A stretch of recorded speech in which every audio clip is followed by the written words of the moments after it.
Hello, good afternoon mga viewers at solid subscribers. Nag-ihaw ako ng bangus. Una, lalagyan nyo muna ito ng papunasan nyo ng mantika bago nyo ilalagay ang malinis na isda. Hiniwa sa gitna.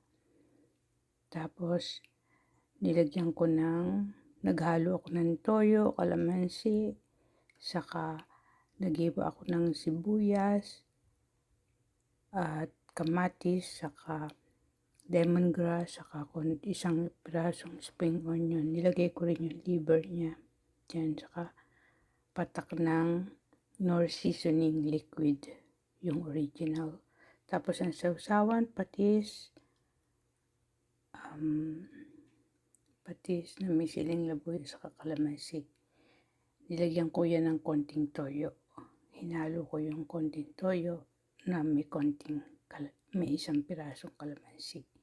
Depende sa inyo kung wala kayong toyo, pwede rin ng asin at konting magic sarap. Thank you for watching. Tapos i-grill nyo pala ng mga 1 oras. Siguraduhin pupunasan ng mantika para hindi didikit yung inyong bangus. Okay? Pwede nyo itong kainin with rice, kanin na mainit. Pag magwa-warm kayo, pwedeng sa microwave, tatakpan nyo lang ng wet paper towel lang rice nyo kung iinitin. At pwede nyo kainin to with watermelon, saka champagne ripe mango. Yun ang masarap na mango. O kaya yung mangong pico na hinog sa Philippines. Okay? Thank you. Bye. Don't forget to click subscribe if you are new to my YouTube channel.